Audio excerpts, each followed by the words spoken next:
He swung on the boys, menacingly shaking a gnarled finger at them, the cords of his neck distended with the earnestness of his edict. "Hands forwards, and from now on, boys, no bloody man in this goddamn camp is gonna feed her 'cept Danny," he shouted wrathfully. "It's just like I told you. You gotta be awful careful what you give a high-class cow like Bessie." Danny turned tenderly to Bessie. "Ain't that right, Bess? Old Danny knows best. Good old Bessie." "Moo," said Bessie, lowering her eyes and running her tongue up over her nose.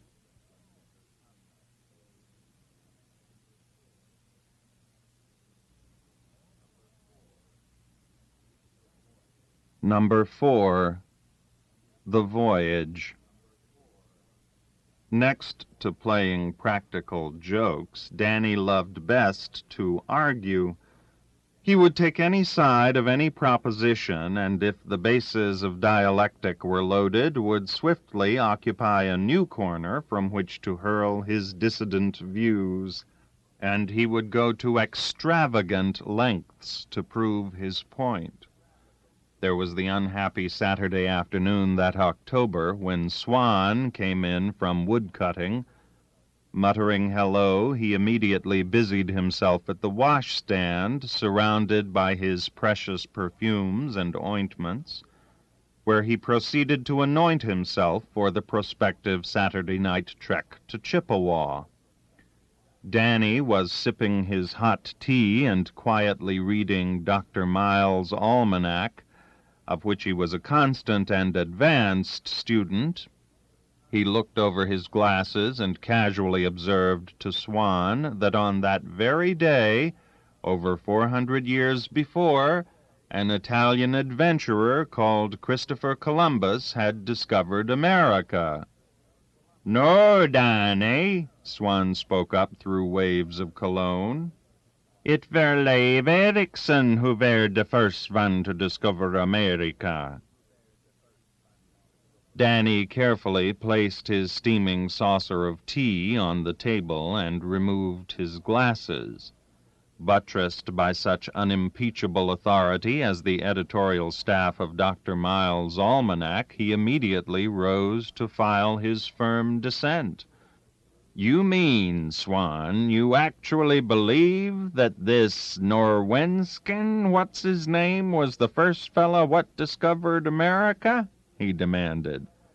"That were certainly true," Swan replied emphatically. Danny could scarcely believe his ears.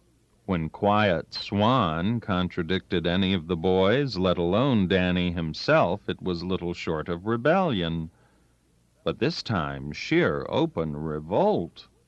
Possibly Swan was suffering from wood ticks or something. Danny'd give him one more chance. He'd appeal to Swan's reason. "I tell you, God damn it, it was too Christopher Columbus what discovered America," Danny shouted, just as Buller and Taconite quietly filed into camp to witness the argument. "The almanac here says so. Everybody says so. The whole world says so. Even the bloody history books say so. Who the hell ever heard of this Scandinavian, Leif Erikson?" Danny turned and winked at Buller, then again wheeled upon poor Swan. "Now, do you still believe Leif Erikson discovered America?" he demanded. Swan stood by his array of lotions, staring at Danny, grim and unblinking. He gripped and strained at the improvised wooden washstand as though by main strength he would lift Leif Erikson from slanderous obscurity onto the pedestal of fame where he rightly belonged. "Do you still believe Leif Erikson discovered America?" Danny gently prodded. "That were certainly true," Swan replied hotly. I tell you, this here great Leif Erikson landed on Wineland by America years and years before this goddamn Dago were even thought of. Swan was shouting by now. Pret near 1,000 years ago, I tell you. That were certainly true. Okay, then. What'll you bet? Danny said, closing in for the payoff. Me? I bet anything, Swan began, carelessly laying himself wide open. 2 quarts of old cordwood, then, Danny said, smacking his lips in anticipation. 2 quarts of old cordwood it were, Swan agreed, doggedly accepting the stakes. Who's going to decide this here bet? Danny asked. Let's see. What smart folks do we know in Chippewa besides Charlie Yochanan? He pondered. Shall we go and ask one of the professors in the high school? No, Swan replied. All them crazy teachers and history writers were all foolish and blindfolded over this here faker, Christopher Columbus. Now who'll we get then? Danny mused, biting his lower lip. Big Annie? No, she'll be too busy tonight. My, now let's see. We will get Charlie Yochanan to settle the bet, Swan replied, innocently swallowing Danny's prepared bait. Charlie were educated in Finland, and those people from the northern parts of Europe, they don't believe all those lies about that faker Christopher Columbus. Okay, have your own way, Danny resignedly agreed, again winking at Buller. We'll go to town tonight, right after supper, and let Charlie Yochanan himself decide for who really discovered America. Let's shake hands on it. Danny arched his neck. He would disarm all suspicion. Now you're sure, Swan, that you ain't already heard what Charlie's answer will be. All bets is off if there's any shenanigans like that. Is it a deal? That were certainly true, Swan said, grasping and wringing Danny's gnarled fingers. Thus it was decided that Charlie Yochanan, the Finnish proprietor of Charlie's Place, would resolve this latest crisis growing out of the age-old issue of Nordic versus Latin supremacy. Crafty Danny didn't tell poor Swan that he had himself paid a flying visit to Charlie's saloon during the week, at which time Charlie had just happened to announce his belief that Christopher Columbus had discovered America. Danny hadn't forgotten this salient fact. It had come about this way. Arriving in town, he had heard a dark rumor that his old friend Charlie Yochanan had been arrested for committing assault and battery upon the person of the Chippewa fire chief, an amiable Irishman called Barney Langley. It appeared that Barney had gone to Charlie's saloon and announced to Charlie, a member of the Chippewa Volunteer Fire Department for years, that after his birthday on Columbus Day, he, Charlie, would henceforth be an honorary fireman because of overage. Barney had smilingly presented Charlie with a scroll containing an elaborate resolution of gratitude from the entire fire department. He then offered to shake hands with Charlie, whereupon Charlie had hauled off and slugged the fire chief with his fist. Nursing a black eye, Barney had then gone over to Judge Williams' court and demanded a warrant. Danny wanted to get to the bottom of this ugly rumor, so he marched over to Charlie's place and accosted his old friend. "Charlie, what's this talk I hear about you getting pinched for hitting the fire chief?" he demanded. Charlie craved a sympathetic audience. He was more than willing to tell his side of the harrowing story.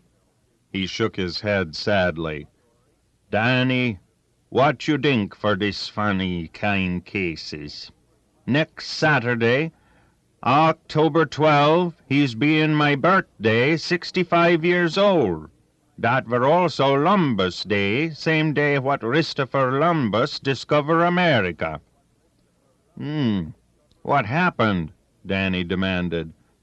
Well, I been member Sippewa Fire Department 30 years, getting up all kinds hours and all kinds cold weather and wet.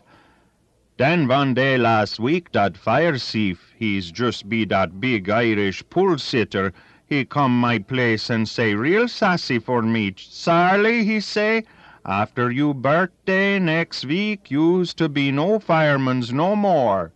Last meeting, we readin' over them rules and regulations, and I've sad to find you's soon to be aged to be tired firemen's.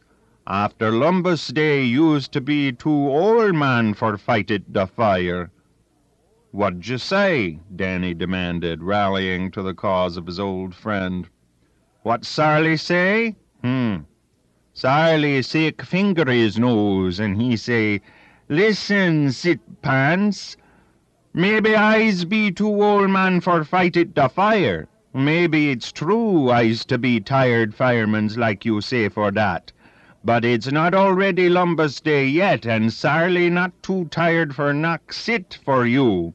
So I wind up my fist like for this, and give that son a bit stiff good smash for puss. Then what you think?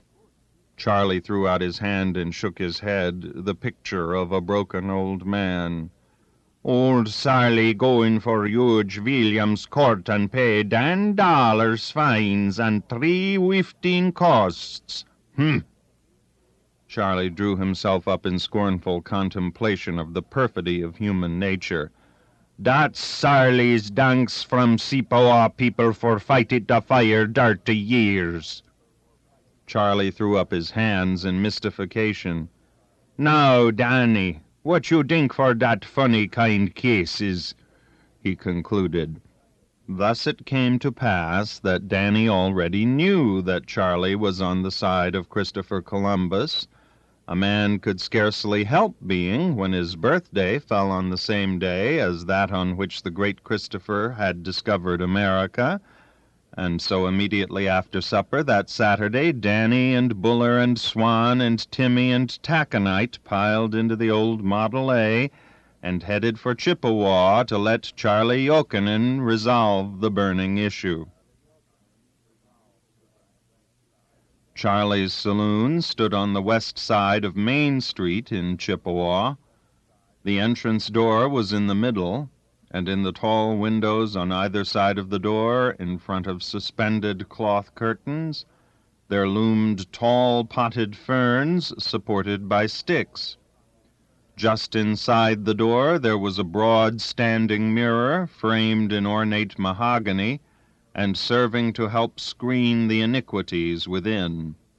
On this mirror, in gold leaf, was printed the following: Charles Yochanan Saloon, fine wines and choice liquors, beer, free lunch. North of the saloon, on the corner next to the town square, stood the brick Miners' State Bank. Kitty-corner from the bank stood the brownstone City Hall.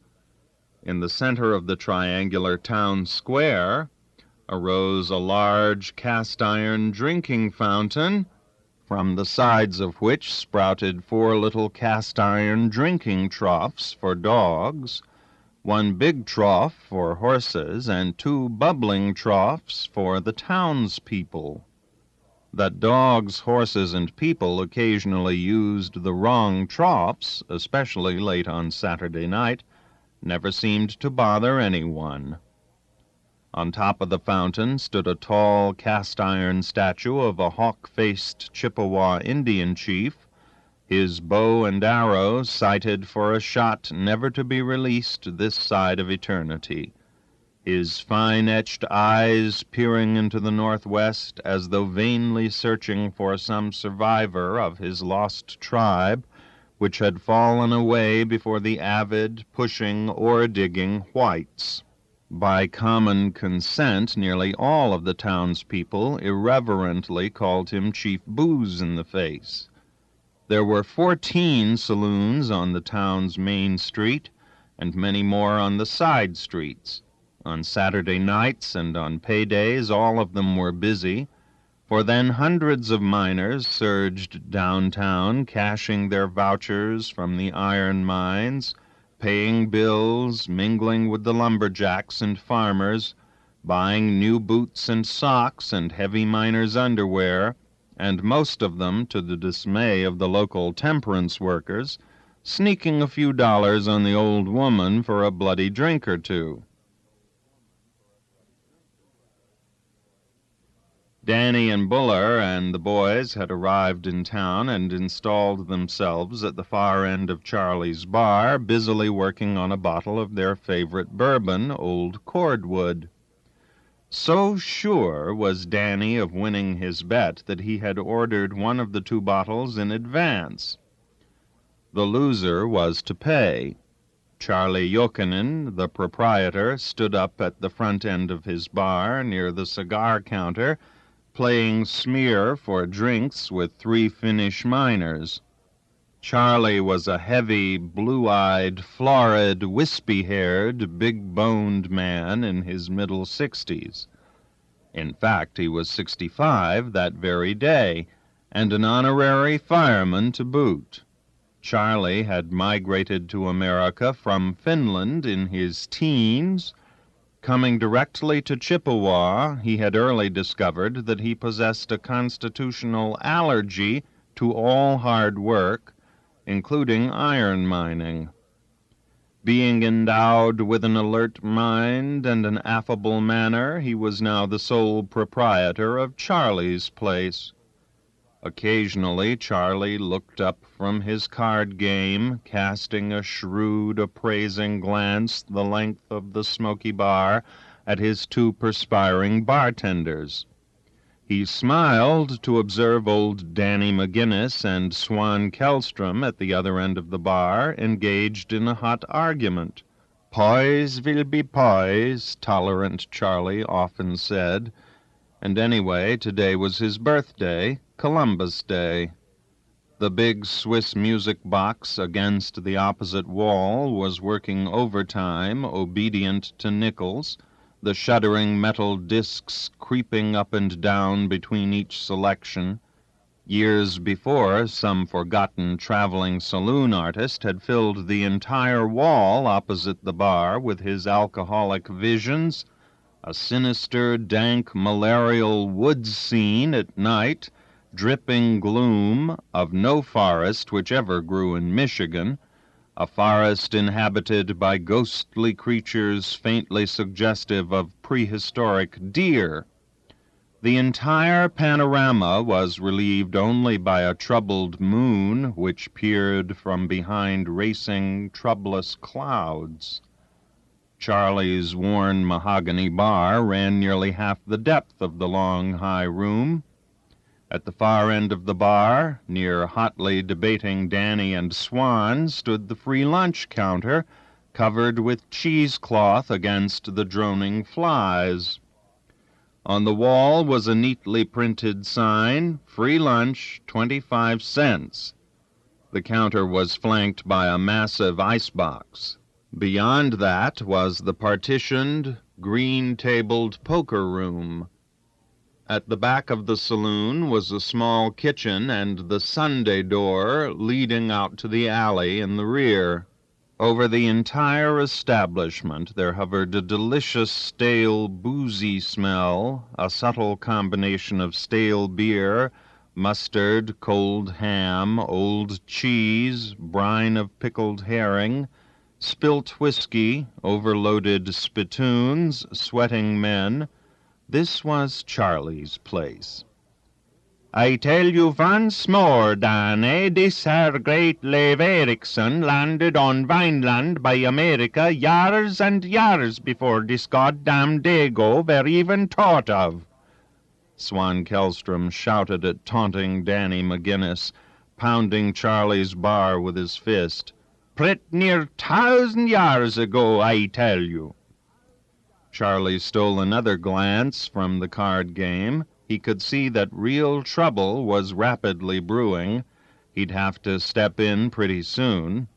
He glanced back at a printed sign on the wall behind him, "Join the army if you want to fight." Charlie was a slave to the magic of the printed word, especially to mottos and bright sayings. He had a passion for such little signs, which he lovingly tacked at odd points about the saloon. One sign hospitably warned his customers not to spit on the ceiling. Another neat sign over the cash register read as follows: "Glass of beer, 5 cents, black eye for nothing." There were many others. The doorway to the cellar stood next to the entrance to the men's toilet. On the cellar door was a sign, "This ain't it." On the toilet door, the companion sign read, "This ain't the cellar."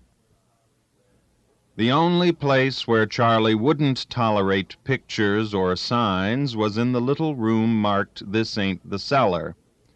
Yet, ironically enough, this was the place where his customers seemed determined to express their own innate craving for poetry and the linear arts. Every spring Charlie patiently redecorated his deflowered walls, only to provide a new working surface for those sly, secretive folk that race apart, the toilet muralists of the world. Charlie muttered annual threats of the garroting and mayhem he would commit if he ever discovered one of these artistic adolescents during a creative moment. Uno Niemi, one of Charlie's toiling bartenders, edged up to him and whispered in his ear, "Better you go talk for dat Danny and Swan. They all time hollering loud 'bout whose name dat first man find it America. Pretty soon Uno's 'fraid there's going to be one big son-of-bitch fight." Charlie Jokinen nodded and quietly finished his card game amid a crescendo of shouts and knuckle-rapping plays. "One more, Sarlie! Use one more game!" his opponents vainly pleaded. Charlie grinned and shook his head. "Wait little bit, poys. I going now and give for Danny and Swanee dat straight dope for what man's really find it America. I be back and play 'nother game 1 minute." Charlie took a dignified pride in his scholarship, particularly in his knowledge of American history. With the slightest encouragement, he could be persuaded to admit that when he was a child in Finland he was the favorite with his school teacher. Whenever the provincial school inspector visited the school, the teacher proudly called upon Charlie.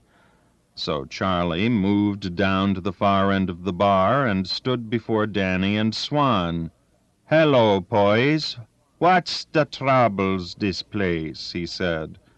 "Swan here wants to know who really discovered America," Danny said gleefully. Okay, I tell you for that," Charlie said. He would now not only end a noisy argument between two good customers, but at the same time remove the blight of ignorance as well. He was something of a pedagogue at heart. He loved to shed the soft glow, the cool light of reason. He stood smiling before teasing Danny and a sullen Swan. Without further ado, Charlie launched into his definitive explanation of just how, when, where, and by whom America was really discovered. A hush fell over the place. Drinks were held, poised in mid-air. "When I be used a little kid in old country, I's to be favorite pupils for my school teacher," Charlie said. "So, whenever dat school specter come for our place, dat lady teacher put on good face and call for Sarlie. One day dat school specter come our school on Lumbus Day, dat's my birthday.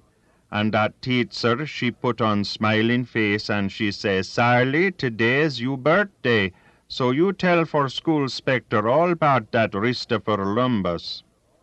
So I, Sarlie, get up front for that class of dumb kids and tell specter for that."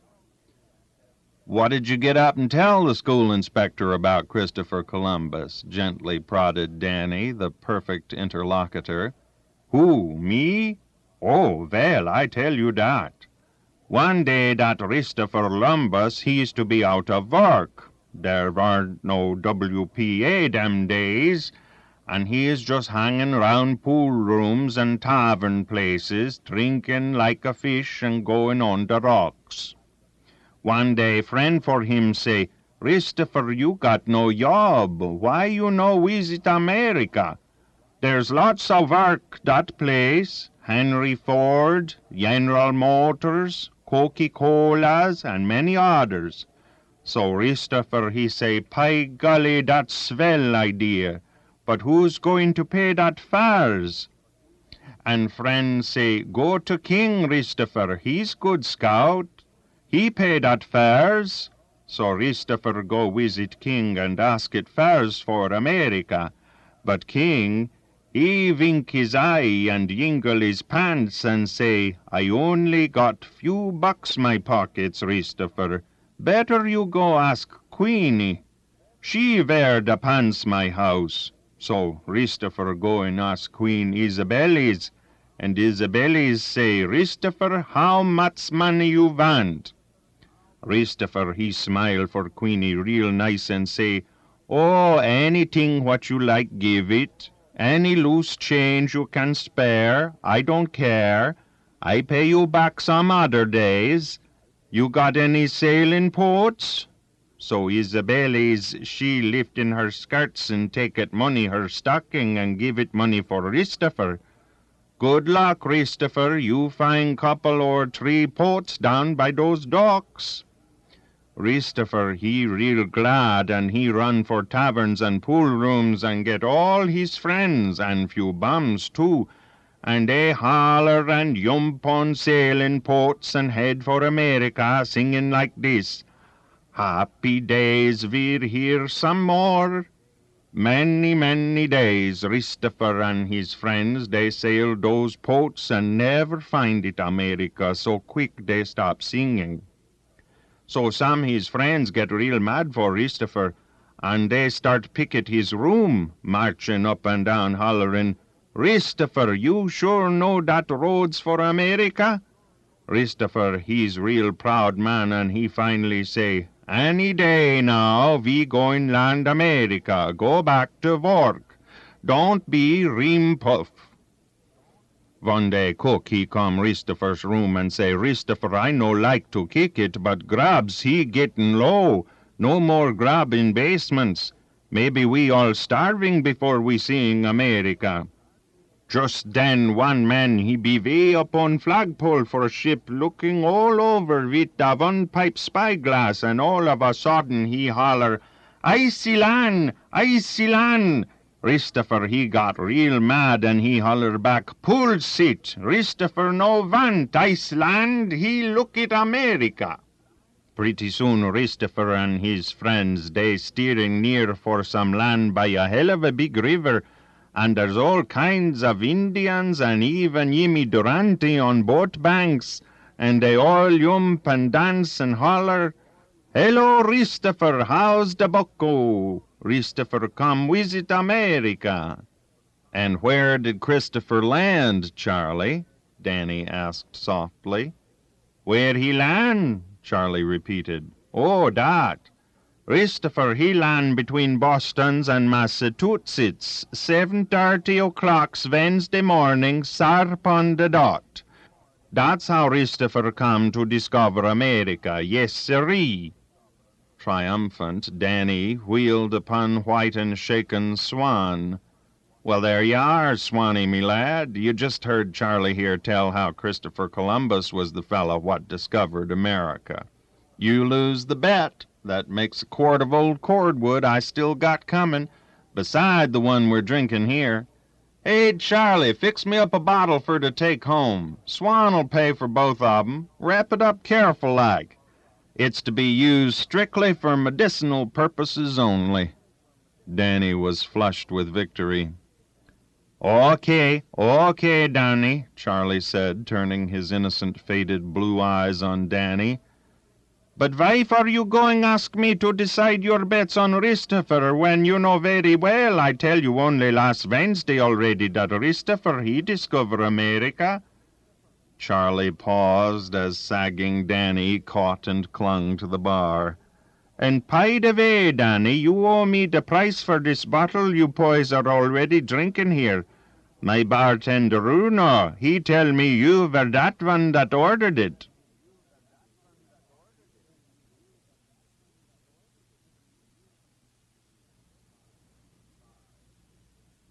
Number 5. Danny Gets Religion. The boys were getting worried about old Dan ever since he had stolen the Gideon Bible the previous New Year's morning, when he had awakened to find himself lying across the old brass bed in the bridal suite of the Chippewa house. It had been evident to them that a profound change had come over him. For one thing, the old man had become more thoughtful. He talked less, and even more remarkable, he had cut his drinks to a pint a day. He also used God's last name much less often. The boys grew fearful that Danny was getting religion. Alas, it was true. Danny craftily read his stolen Bible in secret, disguising the volume between the covers of Grover's Diseases of Horses, which he had stealthily wrenched from its deathless contents. It was Buller who had discovered this deflowering of Grover, and who finally found the camouflaged Bible hidden over a spruce rafter in Bessie's woodshed. But that was not the whole of it. Danny had taken to spending inordinate lengths of time in the little one-man log outhouse to which he briskly repaired every morning promptly after breakfast. There he pored for hours over his pilfered testaments. Since it was midwinter and generally below zero every morning, this circumstance naturally caused a measure of discontent and distress among the boys. The thing could not go on. The boys played a series of cribbage games to see who should tie the bell on Danny. Buller lost, so Buller was delegated to speak to Danny about this minor crisis which had come to the inhabitants of Hungry Hollow. "Danny," Buller said the following night at the supper table during the hush over the second cup of coffee, "Danny, we don't like to interfere with any man's reading, especially when he does it in his own can, but we was wondering if you couldn't read your your horse book somewheres else, or else let us get a crack at the place first." Buller continued hopefully, "Or maybe we should build us a bigger one, don't you think?" Buller was perspiring with embarrassment. "We was just wondering, that's all, Danny." Danny thoughtfully puffed on his corncob pipe. He tamped the bowl gently with a gnarled finger. Piety had lately brought him a certain benign quality of temper, a mellowed and philosophical outlook on the mundane concerns of man. Biblical quotations had likewise begun to flow from him like sap from a girdled maple in May. Danny's quotations were not necessarily appropriate to the occasion, nor yet always accurate. He flitted gaily from the Old Testament to the New, occasionally drawing from both for a single quotation. Buller's plumbing inquiry had unwittingly opened the floodgates. The boys had learned the signs, and they now averted their eyes in shuddering dismay. Danny took a few quick puffs on his corncob, and then propped it against the side of his coffee cup. He locked his hands behind his bald head, and, leaning back in his chair, rolled his eyes up to heaven. Sonorously he began to speak to the ceiling of the camp. There his rapt gaze met the labyrinth of woolen socks, shirts, and drawers which dangled from the rafters. So the boys wanted a new outhouse, did they? "Boys," Danny began in deep and unnatural accents, "is it not lawful for me to do what I will with mine own?" We'll be glad to build us a new one, Buller began, laughing nervously. Danny glared briefly at Buller and again contemplated the ceiling, continuing in sepulchral tones, "That there's from Matthew. Listen to this one. Man shall not live by bread alone. That's Doot Runme talkin', a real smart fella. And mind this, boys, a prophet is without honor." Danny groped for words. "In his own backyard." His voice quavered a little. "Old Luke must have made up that one special for me." "Or shall we enlarge the old one and put in partitions?" Buller blurted out. "If a house be divided against itself, that house cannot stand," Dan intoned. "Then shall we build a brand new one, like I said, Danny?" Buller began. "Peace be on this old house," Danny said. "Set your affections on things above, not on things of the earth." "We could use some of Mattie's cedars," Buller went on anxiously. "Which of you, intending to build a tower, sitteth not down first and counteth the cost?" spake Danny. "And you can have the old place all to yourself," Buller continued in growing desperation. "He that is not with me is agin me," Danny rolled on. "Then maybe we could tear down the old one and build a new one big enough for the hull of us." Buller's voice was getting shrill. "What we fellows here have put together, let no man put asunder," misquoth Danny. Buller was getting a trifle frantic. His voice rose to a shout. "Danny, listen to me, please. You name it and we'll do it, man. Do you want a new can or don't you want a new can?" There was a profound silence. The boys coughed and shifted their chairs. Danny blinked innocently over at Buller as he leaned forward for his cold pipe. "Oh, that," he said brightly in his own voice again. "It ain't necessary at all, it ain't," he sighed.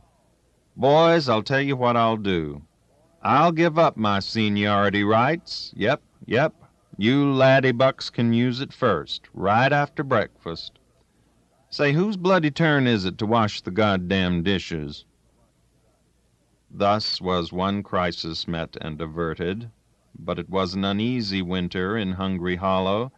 By the end of February, Danny had noisily cut down his drinks to 3 small shots a day.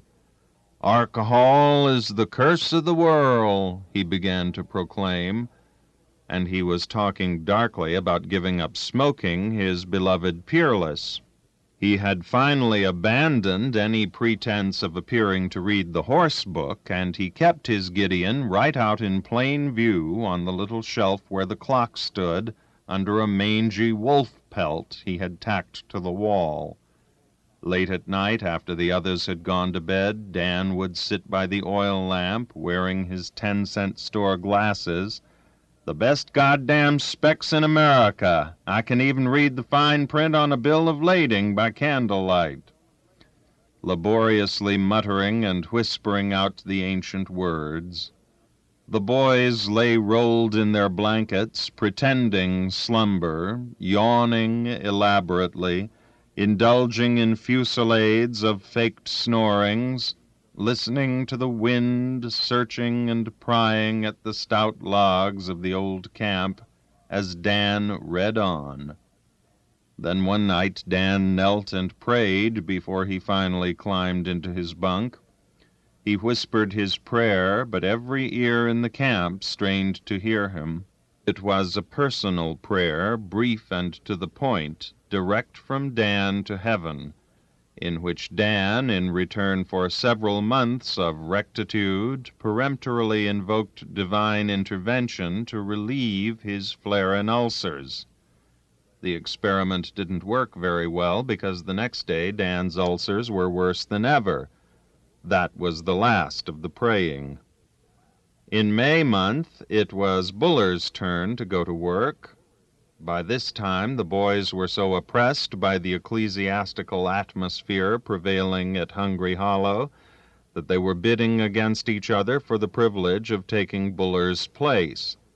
But Buller wouldn't sell his turn, and one morning he and Timmy left in the Model A for Chippewa. "Mind you be back tonight, Timmy," Danny warned sternly, "and avoid the demon rum." Timmy returned in 3 days, quaking and red of eye. Danny not only wouldn't talk to him, but wouldn't even look at him. After supper, Timmy addressed Danny. Danny leaned back in his chair with folded arms, disdainfully blowing peerless smoke at the ceiling. "Danny," Timmy began, "I gotta tell you. Buller's in trouble again." The old man stared at the ceiling in stony silence as Timmy went on. "You see, Dan, it's this way. Buller went and got drunk," Timmy blurted. "Claims he was so goddamn full of religion he just had to. 'S matter of fact, I got drunk too, but they ran Buller in. They got poor Buller." Timmy gulped. $10 fine and $3.15 costs. We got to have it in town by tonight or they take him to the county jail in the morning for 30 days. Danny blew a vast cloud of smoke at the ceiling. "How about it, Danny? Can the Treasury stand it?" Timmy asked anxiously. "Let him rot in jail," spoke Danny. The prophets of old never dealt out justice with a firmer hand. "But look, Danny, as ye shall sow, so shall ye reap. The wages of sin is 30 days. "But, Danny, it's our Buller," Timmy persisted. Danny rocked forward in his chair and pounded the table so that the dishes danced and rattled. "Not a goddamn red cent. That there's final." That night, after the dishes were done and Danny was muttering over his Gideon Bible, the boys filed out one by one and met behind Bessie's woodshed. Fumbling in the dark among the 3 of them, they pooled exactly 25 cents over the required $13.15. "Buy dat Jäger Buller van good shot with it," Swan whispered hoarsely in a burst of unexpected generosity. The boys helped Timmy push the Model A down the road out of earshot of Dan. Timmy finally slid her into shuddering gear and shot away toward Chippewa to rescue Buller. In 3 more days, a bearded and inflamed Buller showed up in the Model A, alone. It was a beautiful Saturday morning in May. Danny ran out to meet the car. "Where in hell is Timmy?" he thundered. "And where have you been at?" Hunched over the driver's wheel, Buller leered scornfully at Danny and jerked a thumb toward Chippewa. $13.15 for Timmy, old man, and you're paying up this time," wearily. "And we're all going in town for him together. This goddamn thing has got to stop somewheres. Either that or we might's well break up." This was the greatest crisis that had ever come to Hungry Hollow.